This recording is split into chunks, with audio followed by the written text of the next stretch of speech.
Welcome back to the Daily News Roundup. It's January 20th, 2025, and wow, what a day it's been. Definitely day for the history books. Donald Trump is officially back as the 47th president of the United States. Second term. His second term. Yeah, it's a... Well, I marked this inauguration in my notes. Anything in particular catch your eye? Well, the guest list itself is pretty interesting. Yeah. I mean, seeing those tech giants like Elon Musk, Zuckerberg, Bezos, right there, the swearing in. Front and center. Yeah, front and center. It signals a potential shift, in the relationship between Silicon Valley and the White House. Oh, absolutely. This term could be very different. Yeah, and speaking of Musk, his appearance at that Trump rally just a day before Oh, yeah, that's right. has social media buzzing. It's all over my feed. Some are saying that a gesture he made was a fascist salute. Others are calling it an awkward gesture and not intentional. The Anti-Defamation League even weighed in. They did? Yeah. What do you make of all this? Well, it's a powder keg, isn't it? I mean, given the political climate, even small actions get amplified and interpreted through these really different lenses. Yeah, and the fact that some prominent Democrats are criticizing the ADL for their take just shows how sensitive things are right now. It's like everyone's on edge waiting for the other shoe to drop. Yeah, and Trump wasted no time making his mark. No, he didn't. He signed a whole bunch of executive orders within hours of taking office. Yeah, let's dive into those. Okay, let's start with immigration. Big one. He declared a national emergency at the southern border, ordered the military to seal the borders, and he even labeled drug cartels and gangs as foreign terrorist organizations. This goes beyond his previous policies, for sure. It does. Invoking these national emergency powers. I mean, he's attempting to bypass the typical legislative hurdles, which is going to trigger some legal challenges. Oh, I'm sure. And designating those groups as terrorists. Well, that has huge implications. How so? Well, think about it. It could potentially expand U.S. military action in ways we haven't seen before. That's a scary thought. It is. And then there's the pardon of nearly all of the January 6th Capitol rioters. Yeah, that's a bold A move. lot of people are talking about that one. To pardon even those convicted of seditious conspiracy, I mean, that's a serious offense against the government. It is. I think it sends a pretty clear message about how this administration views those events and accountability in general.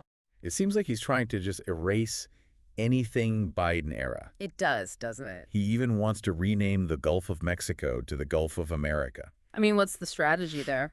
I don't know. It's just all very Symbolic. revoking regulations, withdrawing from the World Health Organization, again, ending diversity programs. It's like he's trying to dismantle Biden's legacy as quickly and forcefully as possible. Yeah, and we even saw some international reactions to these moves.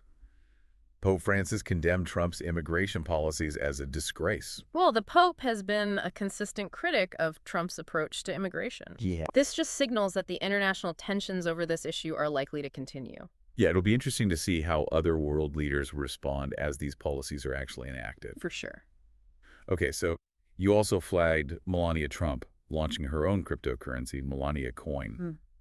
What's the significance of this? Well, it taps into this whole wave of meme coins. Meme coins. Yeah, they're often tied to internet trends or celebrities. Okay. And while some have seen surprising success, it's a very volatile market. So risky. Risky is an understatement.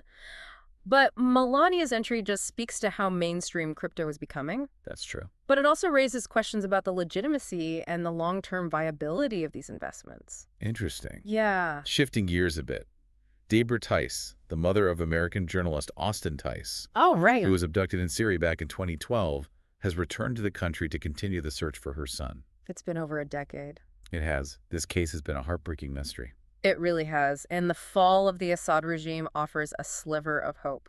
Well, previously inaccessible areas might now hold some clues. Makes sense. Her dedication is just remarkable. It is, especially given the uncertainty and the danger she faces. Absolutely. There's also a legal battle brewing in South Africa that you marked.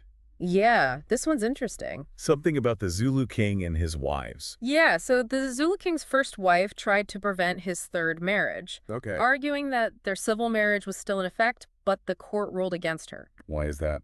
They said she had previously consented to polygamy.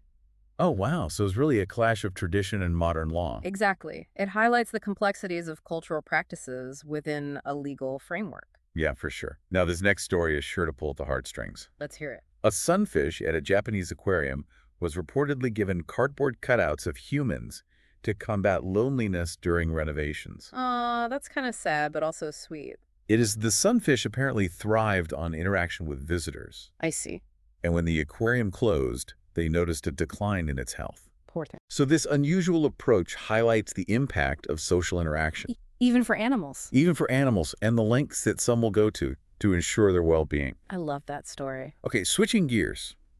China executed 2 men for violent crimes, one for a car rampage that killed 35 people, and the other for a university stabbing that left 8 dead. These cases are tragic. They are. And they raise complex questions about crime prevention, mental health, the justice system in China. It's a lot to unpack. They've sparked a lot of public discourse about safety and the pressures faced by individuals, leading to calls for greater support systems. Yeah, I can see why. Yeah. And then there's the Marburg virus outbreak in Tanzania, which the government initially denied. This is concerning.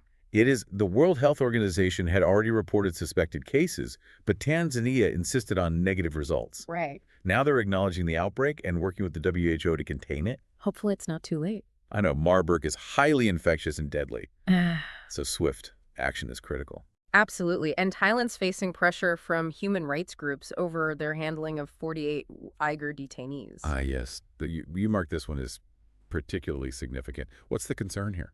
Well, the worry is that Thailand might deport them back to China. Okay. And the Uyghurs, a Muslim minority group, they faced intense persecution in China, Right. and deportation could put their lives at risk. That's awful. Human rights groups are urging Thailand to, prioritize their safety and grant them asylum. So it's a complex situation with international implications for Thailand's human rights record. Exactly. It puts Thailand in a difficult position, caught between respecting human rights and, maintaining their relationship with China. Okay, let's switch gears to something a bit more positive. Yeah.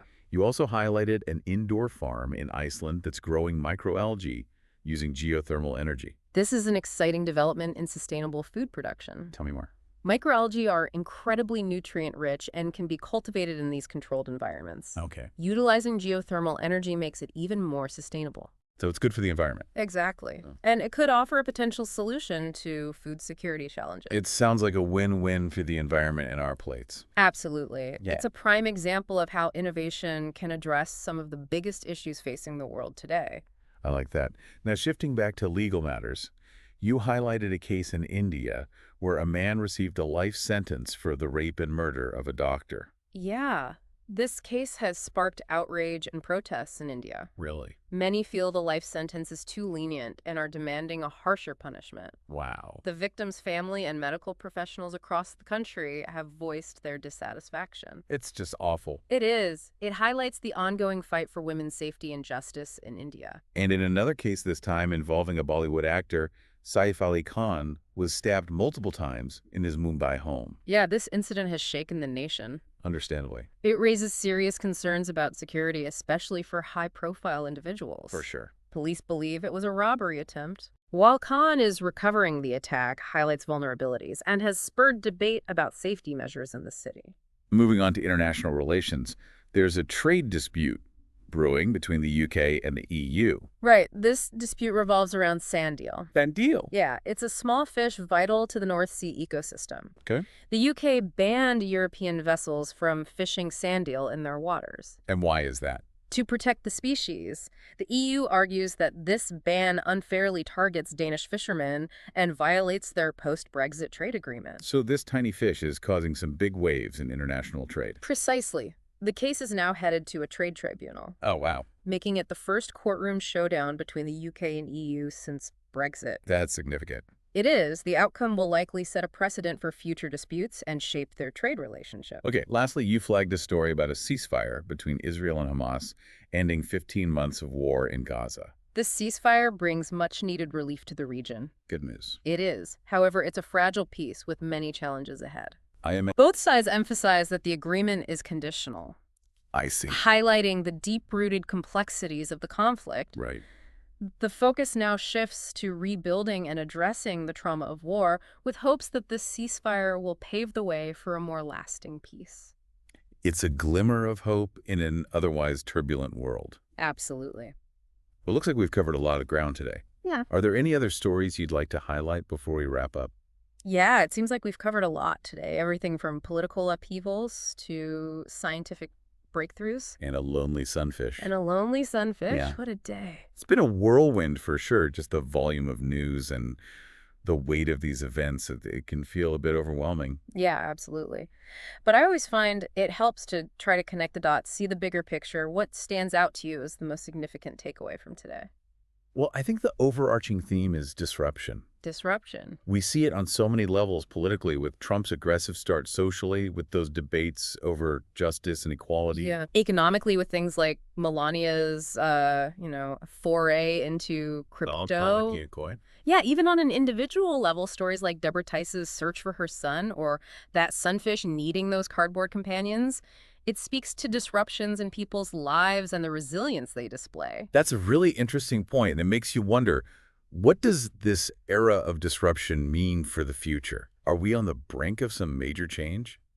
It's hard to say for sure, but one thing's certain, the choices made now by individuals, governments, corporations, they'll have ripple effects for years to come. No doubt. It's a time to be informed, engaged, and maybe a little bit brave in facing whatever comes next. Couldn't agree more. Well, thanks for your insights today. It's been fascinating, if slightly busying journey through the news. My pleasure. And to all of you listening, thanks for joining us on the Daily News Roundup. We'll be back next time to navigate whatever the world throws our way.